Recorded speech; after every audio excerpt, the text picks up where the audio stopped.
Hey, Martin, thanks for coming over again. Of course. Now we get to respond to all these mailers coming out. I know. Ladies and gentlemen, start your shredders. Kind of reminds me of 2 years ago where all these hit everybody's mailboxes, and there's so many you don't even know who to believe or what to believe. Yeah, and the thing I've noticed too, Krista, is I've obviously never run for office before. These are expensive. And you know what they're supposed to say on them? Who actually paid for it? Oh, you The know one what? I noticed that too. Yeah. No, I've noticed that this one doesn't say who paid for it. For the gal who's in my race. Well, the guy who's in my race, it doesn't say who paid for this either. So what's that mean, like, for maybe an officer of the FBI or someone who does a lot of financial crime, white-collar crime? What does that mean? I personally would not want to be associated with an unlawful mailer. Being a former FBI agent and, a former law enforcement officer. Oh, yeah, he's in his uniform right here. Right. That's a good point. But that's just me, and I know things operate different here in St. Johns County, and that's why we're here. Well, I noticed on here also he's serving residents and not developers. That's what I've been doing. Isn't that weird?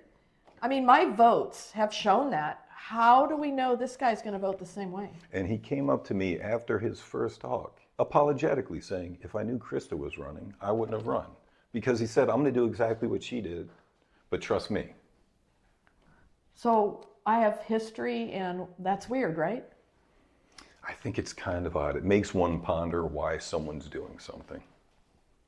Yeah, I agree. And my mailer for this gal says, financial expert.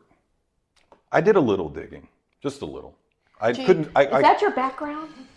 I think people think I'm lying about what I used to do for a living. And I didn't find any college degree, which you don't need a college degree, but I didn't see any financial certifications either.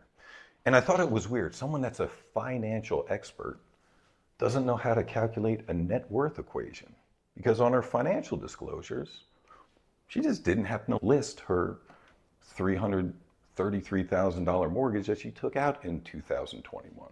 Well, and that's part of your net worth, obviously. Yeah, you're supposed to list any asset or liability over $1,000. So with all these mailers coming out, how many things are actually truthful in them if you don't even know who paid for them? Well, for Heather Broford, I don't see one, besides that she's lived in District 2 for 14 years, I wouldn't believe anything. Well, that's how I feel when I see that you don't have any idea who paid for this. And believe me, I've been in this county long enough to know that we have two people that have been convicted for not convicted yet. I was going to say, don't put the cart before the horse, Krista. I'm sorry. 2 commissioners that have been criminally charged. That's true. Correct. That's true. And they have their day in court August 3rd, right? Yeah. So. And it's right around the corner. And it's funny, though, the things that I've been talking about for 4 months just seem to start panning out. Yeah. And then, so we got to vote August 18th, right? We need to get out there and vote August 18th, folks. It's imperative. And you can't stay at home, because if you think it's easy and we're just going to automatically roll them over, we're not. We got to have your vote to do it. They are pushing hard because they know that she's been fighting for you for the last 4 years. The establishment is pushing hard to keep him from helping me. I was going to say, to get rid of you. Yeah. And keep you from helping me. They all know that I'm going to do exactly what I say I'm going to do, and that's protect St. Johns County, and they probably don't like that. But let's get it done, folks.